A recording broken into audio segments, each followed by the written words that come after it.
Me, you said something. How do I love myself? Yeah. Because right now you're expanding. You are understanding oneness. You're beginning to feel a greater connection. You told me you love animals. You love everything. But still, I hesitate. But you still hesitate. Okay, because of that. Okay. So you're gaining contact with the being that you are.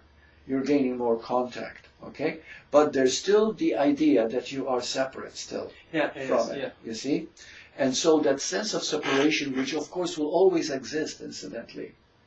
Mm-hmm. Some people will say, "Well, you mean when I'm enlightened, there will be no sense of separation at all?" No, no, no, no, no. The sense of separation will always be there. Because you're the body. Because you have a body, right? I mean, if you didn't know that the mouth is here, and you go, grab a full of food and you put it on top of your head or something like that, right? Yeah. I mean, there is a sense of separation, right? So that you are living in this particular form in this locality, but at the same time you know that you are part of everything anyway. It's just like different waves of the ocean. They might see their separation, they might see their unique expression, one wave from another, but at the same time they know that it's all the same water. No. That's a feeling, knowing. Not only they know that they are the ocean, but they feel the liquefied essence of themselves. You see? So right now, when you begin to feel your oneness, that doesn't mean that you automatically disappear. There is no longer Brian. Brian will always be there because he's looking from his own vantage point, from his space of reference. Yeah. You see? Yeah. But I forget. Sometimes when I'm happy, I forget that my body is there. That's right. That's right. But even though you forget, you still know that you have to walk from here to there by using your legs. Yes. You still know that you have to eat when you're hungry. Yeah. You see? You still know that the voice comes from here. Yeah. You see what I mean? So that is still, that sense of separation is an essential part of survival, of living in a human form. Mm-hmm. You see? But that will never be lost. Mm-hmm. If you see right now, for example, we are living in the third density. Mm-hmm. But we are moving into a fourth density. Now, when we move into a higher density, what actually happens is that, even though the word density might seem dense, but actually the higher the density, the more fluid we become. You see? So when we enter the fourth density, which will be around the year 2012, and it will keep on increasing, we are moving towards more of our true nature as light beings. So we'll begin to understand things we never understood before. We'll begin to experience things. We'll begin to actually see that we are light beings. You see? And therefore, everybody is a part of you. Now, how do you see light in a human form? When you look at a person, how do you see their light? By seeing the beauty in them. That's right. You see there's a feeling, knowing that there's a brightness. Their eyes sparkle. Yeah. Their manner is alive. They're loving. They are warm. They have a sweetness about them, a charm and intelligence about them. There's a spiritual attractiveness. That's the light. Yeah. That's the light of that being. A person could be not very nice looking, maybe comely looking in his face, homely looking, but when they have this radiance, they have this lightness about them, they become attractive. Mm-hmm. Because it's love, it's magnetism, it's in the auric field. Now, when you begin to feel this energy that you are, you begin to see it. You begin to feel the aura. I don't see auras, although I've known people who do. Mm-hmm. I have seen it a couple of times, but I don't see it ordinarily. Mm-hmm. But I feel it. I feel it immediately when I am with a person. I feel their auric field. So therefore, this feeling, knowing, is seeing the light in another. See? When a person This is why we say that when a person is depressed or very negative, you can feel their dark energy. Yeah. When a person is light, you can feel it too. You just can feel it.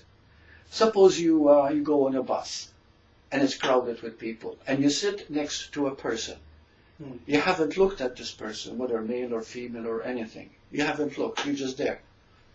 But if they are a light being, you just almost like you want to look at them. You want to feel, it feels good just being close to them. You see? And the more light you are, the more you are attracted to the light. Okay. You see? So we live in parallel universes. We live in parallel worlds. For example, I was watching a movie just a while ago, and it's all about cocaine and drug addiction and gangsters and shooting each other and blah blah blah. And I said to myself, yeah, they live they live in this world. It's supposed to be a true story. Oh, the traffic of. It wasn't Scarface, was it? No. Okay. No. Okay. Yeah, but it's yeah. Okay. And it was the trafficking of cocaine Okay. Okay. And what comes into the kind of people who are involved in this kind of thing. They are so physical, that there is no fear that a light being will ever live in their world, because they live in an entirely different world, even though it's a parallel world, if you understand what I mean. So we live in a world that we attract automatically, and so the people that we meet will be within that realm. And people who are... You attract. Yeah, we attract. We live in a world that we live in according to our level of understanding. And things manifest according to that. Exactly. Okay. And the world that we get attracted to, the people in it will be according to how we have attained that understanding of light being. See? So to get back to your question that you asked me prior to our talk, you said, all I need is to love myself. Well, loving yourself is not difficult at all. It is simply getting in touch with that feeling, knowing that you are a light being. And that becomes automatic love of yourself. So get to know all the time that Brian, what you call Brian, that you're used to, the human Brian, has a certain conditioning and certain habits which he can't help, and it's okay to be the way you are. There's no need to achieve anything.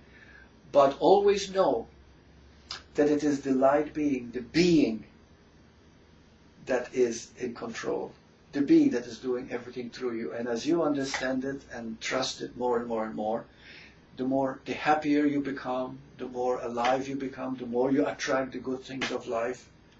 It will all come to you automatically because you love who you are, the I am of you. You see? Even in moments of difficulty, that's the being too. Yes, because the moment. What is the moment of difficulty? It's the human struggling. Yeah. You see, and every struggle of the human, every suffering of the human, is a need for the being, whether it understands it or not. Once we begin to see this seeming dichotomy here, once we begin to understand it, that becomes love. Then no matter what happens to you, all you have to do is simply understand that you are a light being, that you are this being. Right. And then a healing starts to happen. Right. But you don't deny anything. Every fear that you experience is something that you need to learn at the moment. And you allow it. And you absolutely allow it, yes. You make nothing wrong. Because in an intelligent universe, there's no right or wrong. There's only what is.